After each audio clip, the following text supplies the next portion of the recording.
As the North Korean Communists launched their surprise invasion of South Korea on 25 June 1950, United Nations forces began to withdraw. By early August, UN troops, outnumbered and under heavy pressure, had pulled back to establish a 120-mile defensive perimeter around the port of Busan. The problem that faced the United Nations commander was how to utilize his outnumbered forces so they could break out of the beachhead and take the offensive.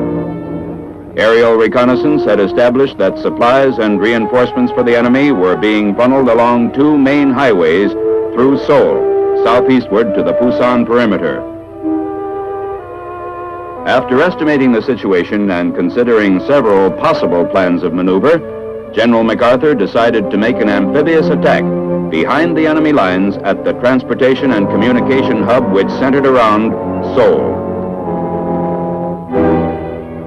With the enemy's supply line cut, the 8th Army would be able to break out of the Busan beachhead and launch a simultaneous attack from the southeast.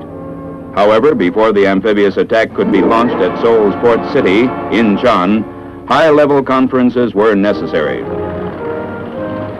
In mid-August, General J. Lawton Collins, Army Chief of Staff, and Admiral Forrest P. Sherman, Chief of Naval Operations, arrived in Tokyo to confer with General MacArthur and his staff. One of their main problems was the selection of troops to take part in the invasion, since the United Nations forces then engaged in Korea were sufficient only for the defense of the Busan perimeter.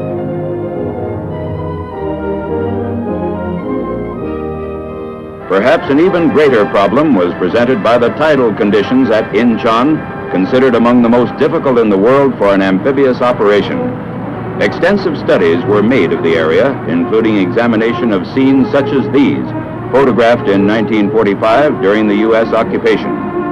It was decided that mid-September would be the best time for an amphibious assault, but even then, special tactics would be necessary. In Inchon's harbor and at Wolmi, a small island which dominated the outer harbor, there was a 35-foot tidal range, leaving impassable mudflats at low tide.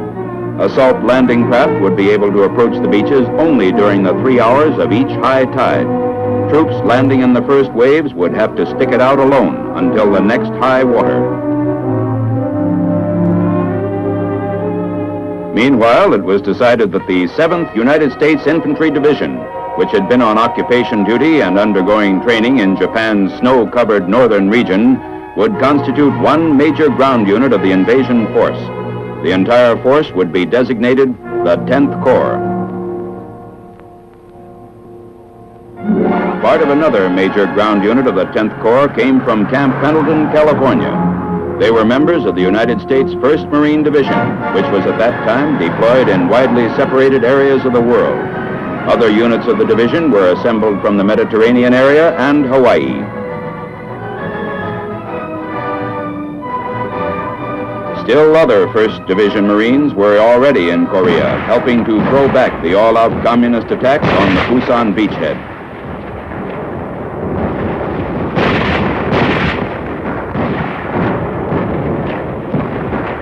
Because of their combat experience, they were pulled out of the lines 2 weeks before the invasion to spearhead the attack on Inchon. While the invasion force was being assembled, B-29s and other planes of the UN Air Force were softening up the Inchon-Seoul area for the assault. North Korean defense positions were destroyed, and communist supplies and reinforcements from the north cut off.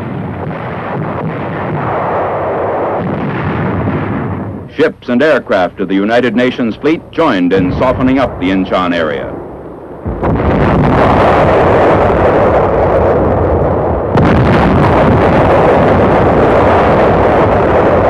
To confuse the enemy, bombardments were directed at other coastal cities, including Pohang, Kunsan, Samchok, and Yangdok. By this time, the ships of Task Force 77, a United Nations armada, had left Japan with its cargo of 10th Corps troops and was nearing the west coast of Korea. Navy crews were getting ready for D-Day. Ground troops were making final preparations to hit the beach. On D-2, 6 UN destroyers closed in to draw fire from Walmey's and Inchon's shore batteries so they could be definitely located. 1,000 yards, 900. As soon as the shore batteries opened up, our destroyers returned fire and moved in closer.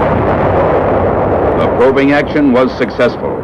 Every shore battery fired and was pinpointed for later destruction by air and naval bombardment, thus preventing many potential casualties among troop-loaded transports and landing craft.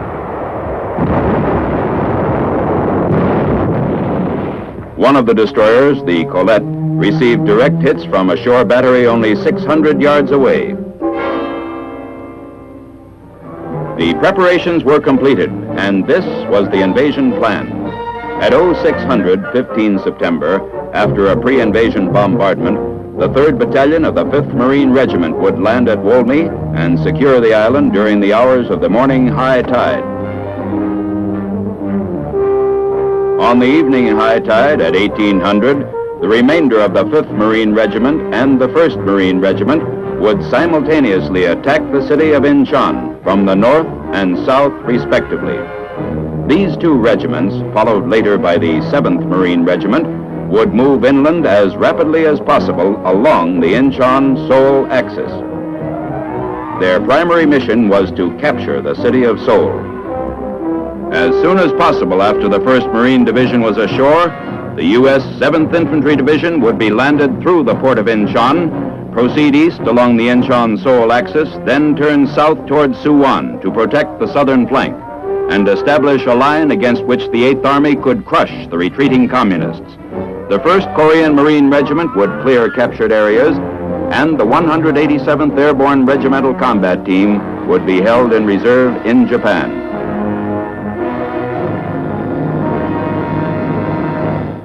On 15 September, dawn broke off the island of Walmey.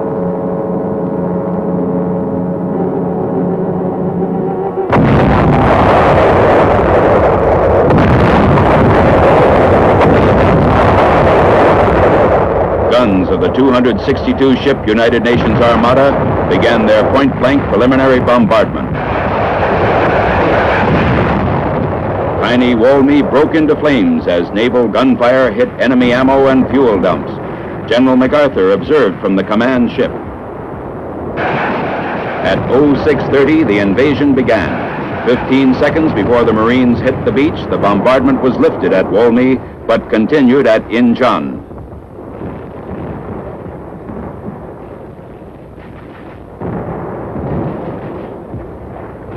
They hit the beach on schedule, completely combat loaded. Because of the tidal conditions, men in this first wave could expect no supplies or reinforcements for 10 hours. The island was defended by about 400 soldiers of the 18th North Korean Division, but with the air and naval bombardment, as well as close ground support by the 1st Marine Air Wing, only sporadic resistance was encountered. Communist troops, in a state of shock, surrendered after only light opposition. By the morning of 16 September, Inchon had been taken against light resistance.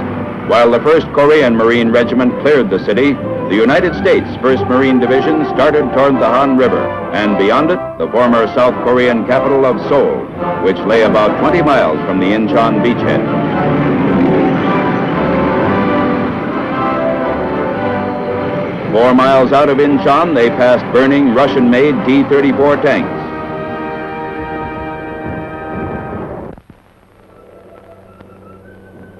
There was no definite enemy defense line on the road to Seoul, but small communist pockets of resistance had to be cleaned out. Elements of the 1st and 5th Marine Regiments cleared the rice paddies near the village of Akia.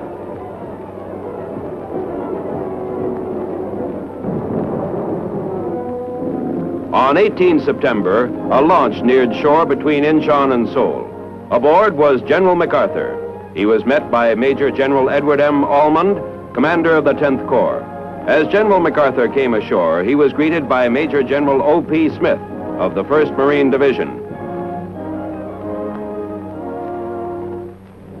On this same date, troops of the U.S. 7th Infantry Division landed at Inchon.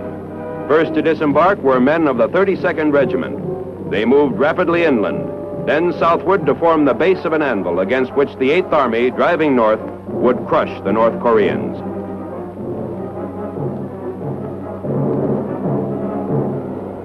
Major General David G. Barr, 7th Division Commander, conferred with General Smith to coordinate Army and Marine action.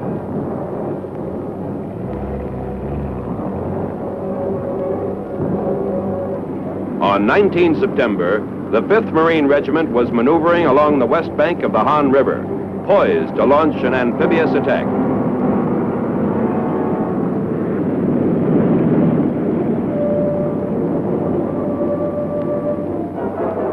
Red defenses were softened before the crossing was attempted.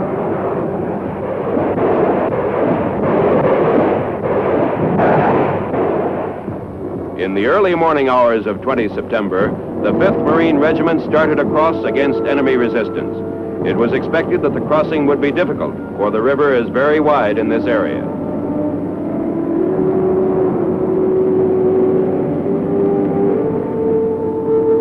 However, leading Marine elements quickly made the crossing. They rapidly established a 6-mile front on the far bank. By mid-morning, all opposition in the landing area had ceased, and remaining Marine elements crossed without difficulty.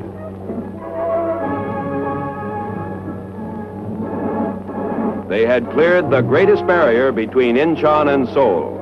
Now they lost no time in heading toward the former capital. Meanwhile, far to the south, the 8th Army, led by Lieutenant General Walton H. Walker, broke out of the Pusan perimeter as Communist troops were cut off from supplies and reinforcements by the 10th Corps. The Reds in South Korea were in full retreat, and one of the major objectives of the Inchon invasion had been achieved. In the Seoul area, Kimpo Airfield, captured by the 5th Marine Regiment on 17 September, was soon operational. A full-fledged airlift was quickly begun with about 400 tons of critically needed supplies being brought in daily.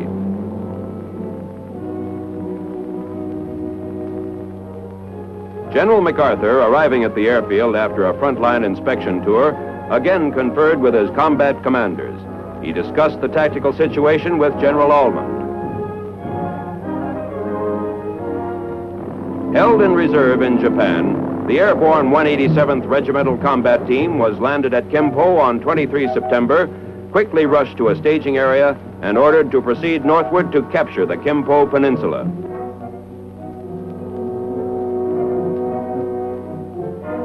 By 23 September, Marines of the 5th Regiment were slowly advancing toward the suburbs of Seoul. When resistance in the suburbs proved extremely heavy, the Marine commander decided to have the 1st Marine Regiment cross the Han in the vicinity of Yangdong-po, east and south of where the 5th Marine Regiment had crossed, then move them into the city through and south of the 5th Regiment's position.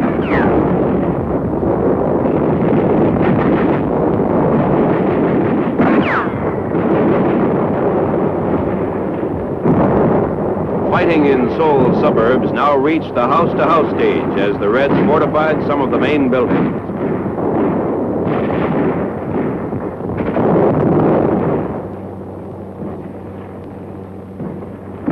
On 24 September, with the Marines still meeting fanatical opposition, General Almond decided to speed the plan for the capture of Seoul by utilizing elements of the 7th Infantry Division to envelop the southern portion of the city.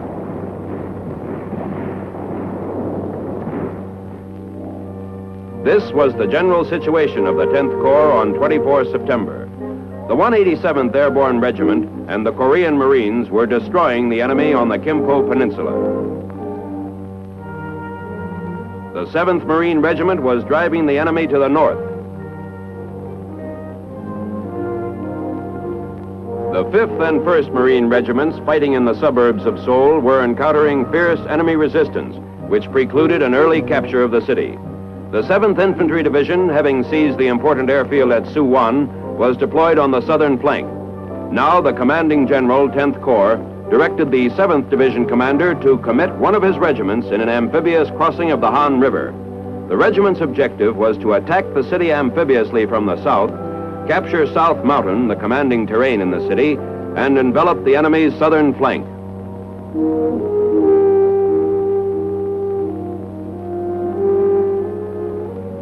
The 32nd Regiment, 7th Infantry Division, quickly moved to follow General Ullman's new orders.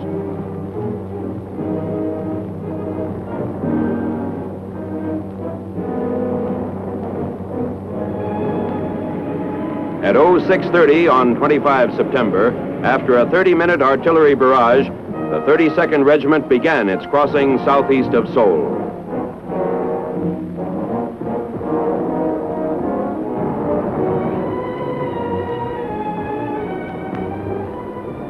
The infantrymen reached the far bank without serious opposition. However, a short distance from the river, they ran into heavy small arms and machine gun fire.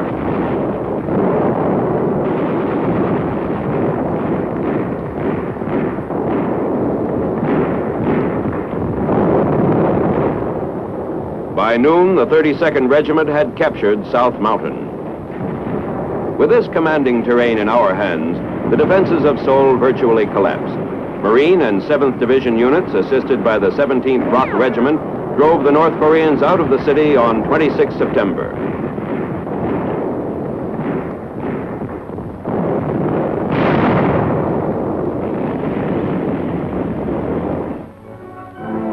On 27 September, 7th Division troops waited near Osan for a flying column of the U.S. 1st Cavalry Division. As these 10th Corps and 8th Army soldiers linked up, thousands of communists were trapped.